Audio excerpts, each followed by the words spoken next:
the SMIDA representative, and to you, my distinguished colleagues, I call you colleagues because we are all entrepreneurs. We are all in the journey of making Sierra Leone a country that is much more to be lauded and to grow. This year's seminar anchors on a very strong thematic issue of food security and human capital development as enshrined in the National Development Agenda 2024 to 2030. While following the international training and development agendas across the world, E4I just concluded an international seminar on food security in the Netherlands. And in that statement, in that conference, the then director posted that if we are to achieve sustainable food security, we have to fight against climate change. And we have to build entrepreneurial mindset. We have to build the human capital that is needed for that. Localizing this concept as an entrepreneurial university, a university that was established to solve the social and economic and environmental problems here in Sierra Leone, the University of Makeni in 2014 established the MBA program in Impact Entrepreneurship. And this program has trained a lot of entrepreneurs who are change makers, entrepreneurs who are employers, who are contributing to the local economic development here in Sierra Leone. So as we thrive towards contributing as a university towards the national development agenda, we thought it fit that our entrepreneurship program should speak exactly towards collaborating with the government, with development agencies, and with the private sector.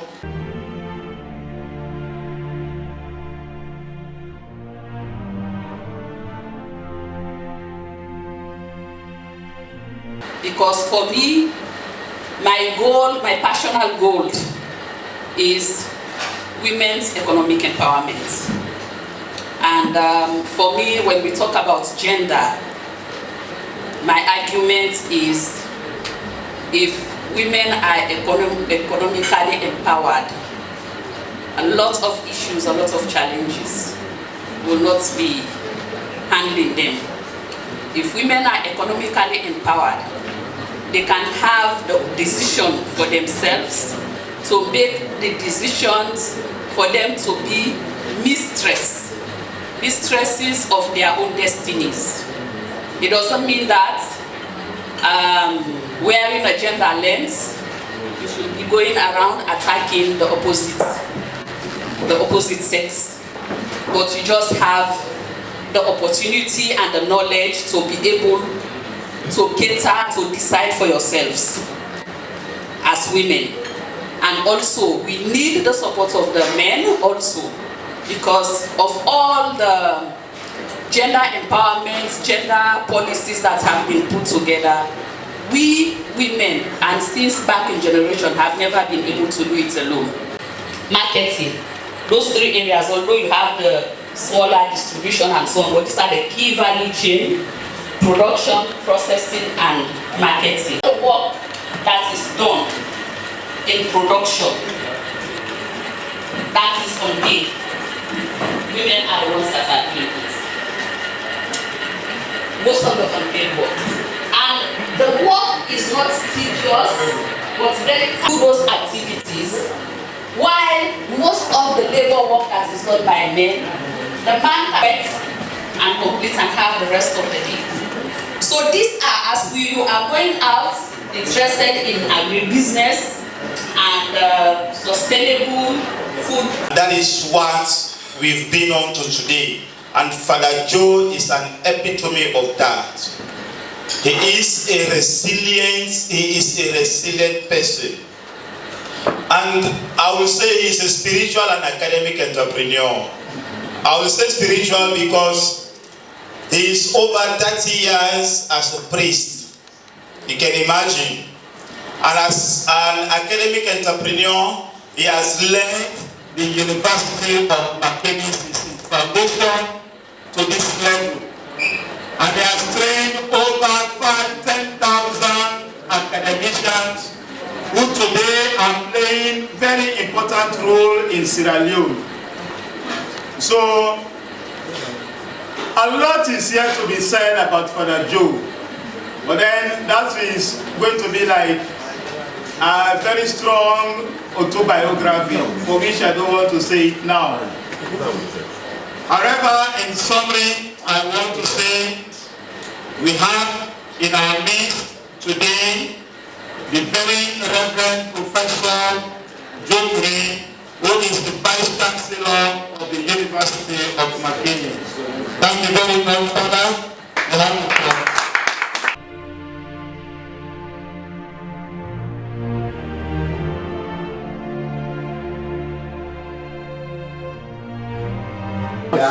From the Ministry of Local Content Agency, and in a very special way, let me welcome our students. I think we have 7th and 8th cohort here with us today. Wow. 7th have graduated already, no? No, they don't. We held them for 3 years almost, and everything is happy with me. And we are celebrating the 10th anniversary, also. Yes. Wow. We've come a long way. Let me start by congratulating your faculty, the business school of the University of Mackenzie, and in particular, E4Impact. You have come a long way. 10 years. 10 years of good work. 10 years of building an entrepreneurial university, and that's what you have done. Congratulations to you. You built an entrepreneurial university. Universities are born to be not only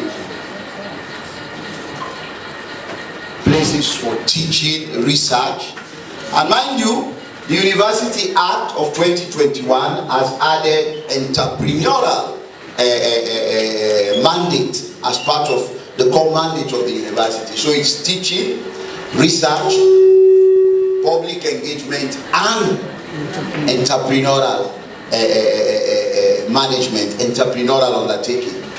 And so we have this huge task. And I think we are up to it, and that's why I want to start by congratulating you, by congratulating the University of Mackenzie.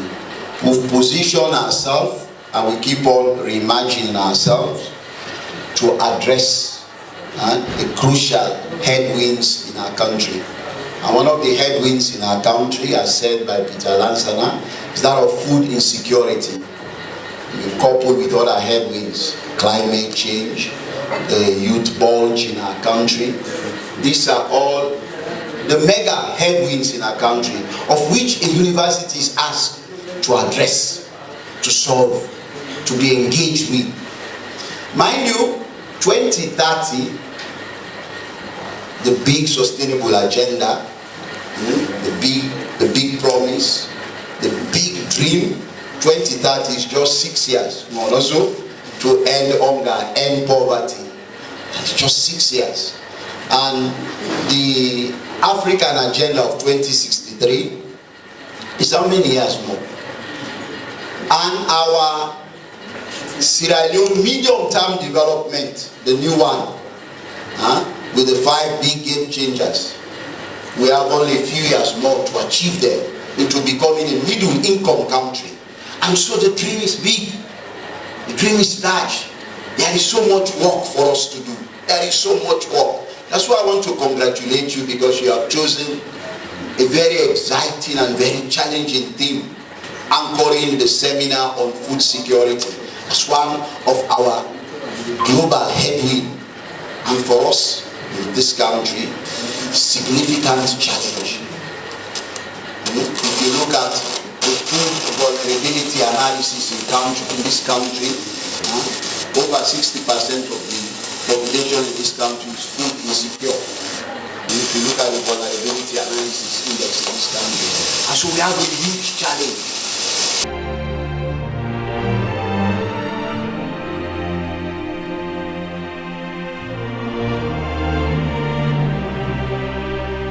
So much for having me, and the gentleman that just introduced me.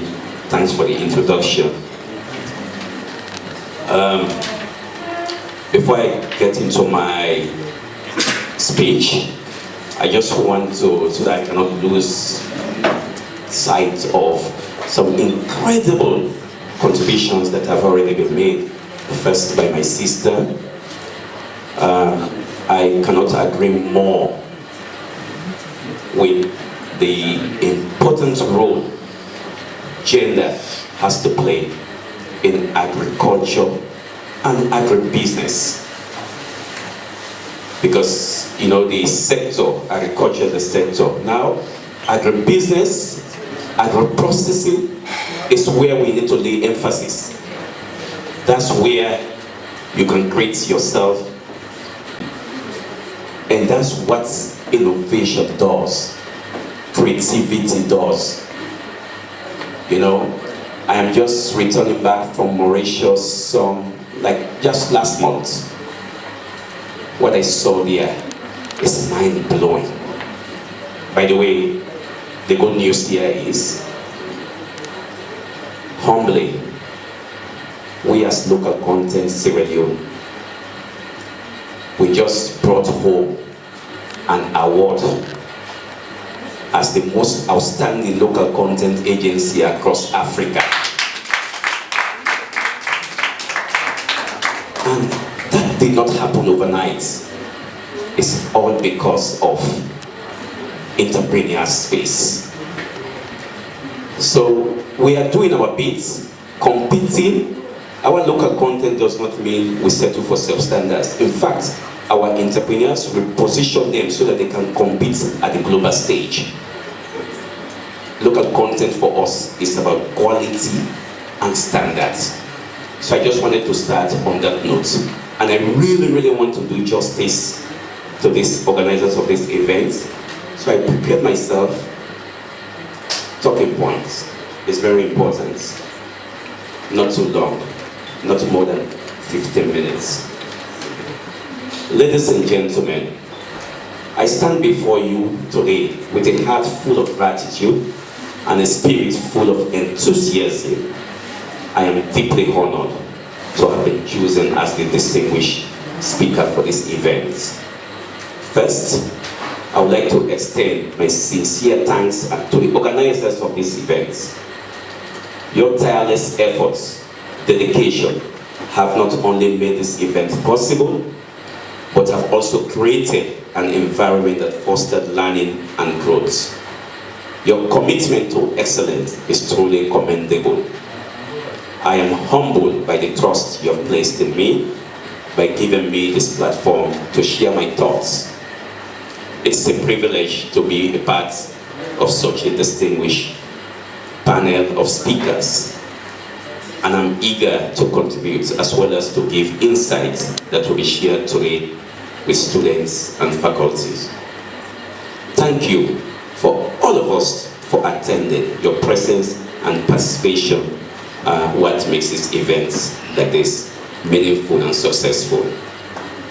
I look forward to engaging with you and learning from your perspective as well. I am confident that we will all leave here today enriched and inspired. May I also congratulate you on reaching this significant milestone in your academic journey. As you start with this pinnacle of new chapter, I want to take a moment to talk on a theme that is not only of national relevance, but the flagship in the current agenda of His Excellency, the President of this country, retired Brigadier Dr. Julius Maada Bio.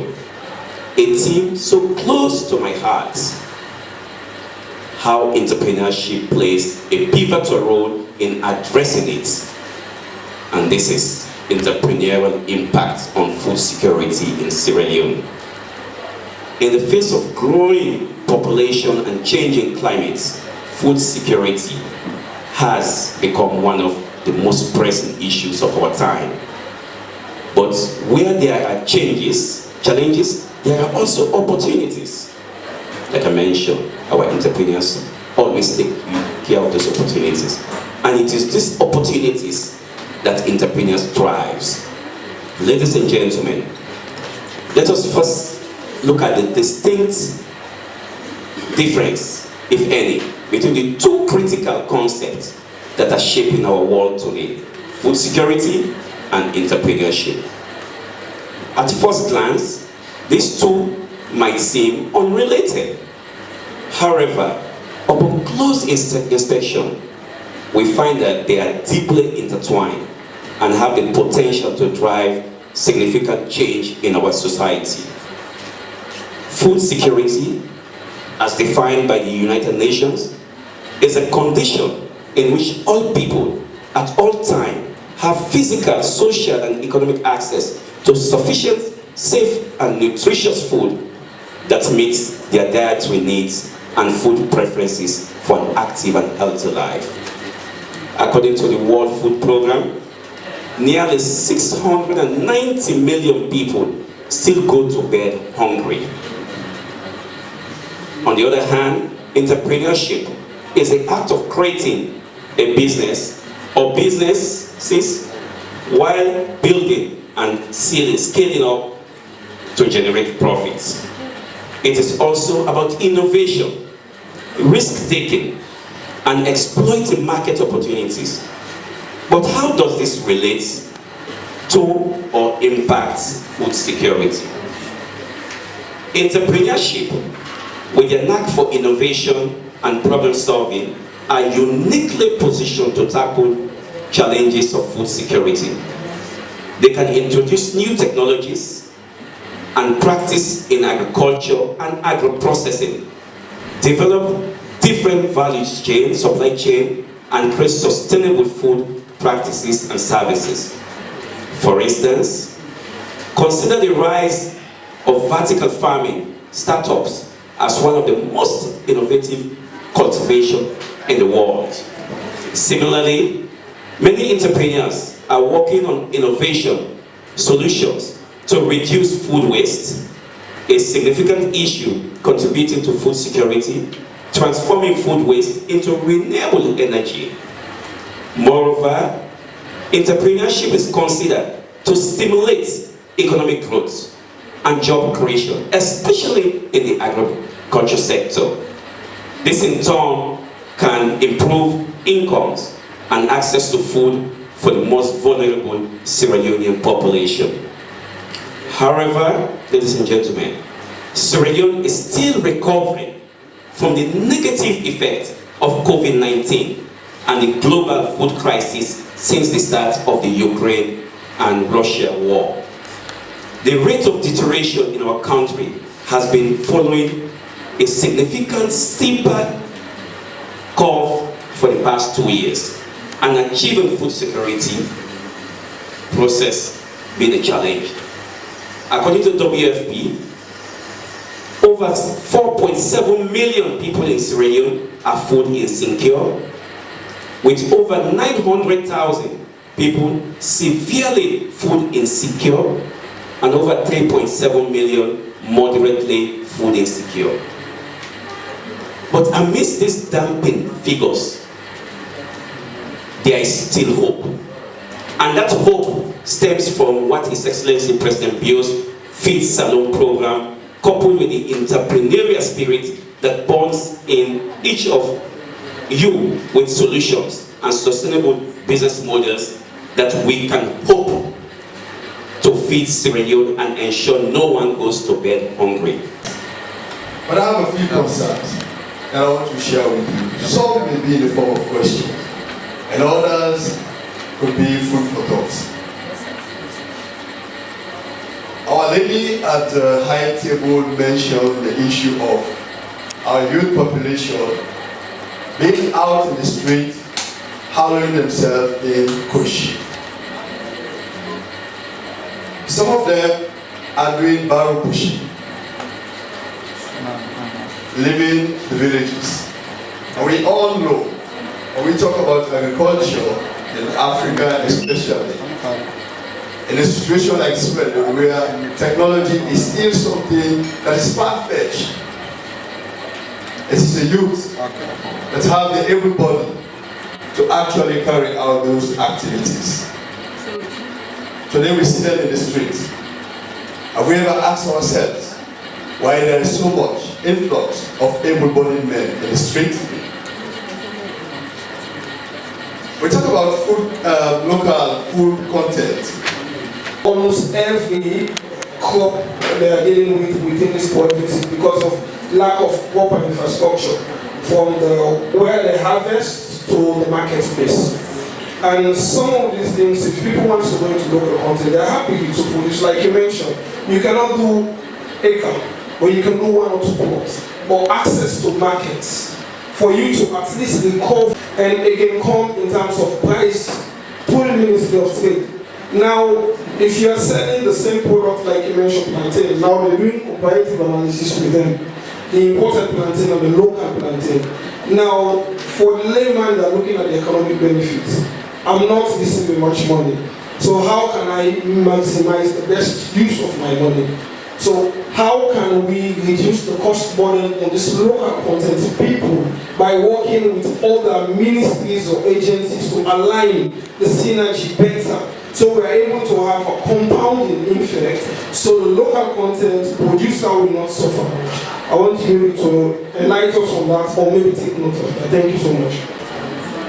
The quick fix in Sierra Leone, and we are all victims of that, and we also practice the big fix.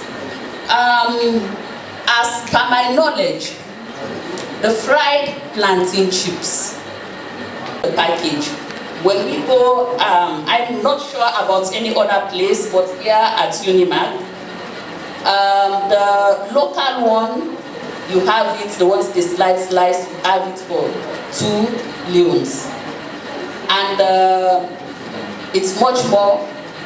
And then you have the imported one, more expensive. First of all, we should care about that. And what we are doing, as long as we're trying to practice local content, we are doing the same thing for every product. The moment local content or the government said, let's promote our local rice, then we are frowning away from the imported rice. So we have to, we're talking about opportunity cost, and also we talk about demand and supply. Why is, and this is the question I always ask myself, as somebody with business background, why is it our local produce sometimes are even more expensive than the imported ones? It's all of us our responsibilities, because we don't go back. So somebody mentioned we don't go back to our villages. We are living agriculture, and this is the purpose we are here, we are having these sessions. We are living agriculture to ordinary peasants, the vulnerable people that don't have much resources. We are still having our local people, despite all the challenges, they are still producing. Yes, some of these events is about follow-ups. That's where we are lacking. And I believe UniMak, the Cohort's organizers, don't get tired to bother us. For me, as long as I'm giving advance notice, I can always make myself available. So I think I did a good work in summarizing all of the above. You know, specifically touching on all other things. So I think that's all I have on my end.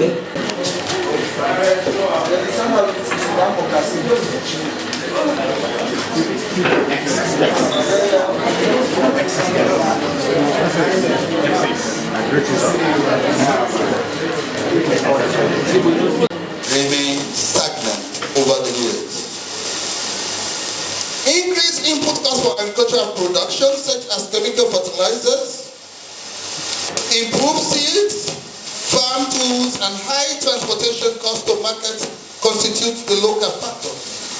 Increased food insecurity levels for most Sierra Leoneans living in both rural and urban areas. However, the lack of alternate economic opportunities in rural areas also adds another dimension for households whose income source is smallholder farming. According to FAO, the definition, what is this food security that we are talking about? As the previous speaker rightly said, when we talk about food security, we are talking about when all people, not excluding one Sierra Leonean, at all times have physical, social, and economic access to sufficient, underline the word sufficient, safe, and nutritious food that meets their dietary needs and food preferences for an active and healthy life. For their preferences, most of us are eating what we are eating because we have limited preferences. So even when you are eating what you are eating doesn't make you food secure, as long as your preferences are still remain unmet. This definition has 4 key elements that I'm going to anchor my conclusion on. 1, we talk about food availability, accessibility, and stability.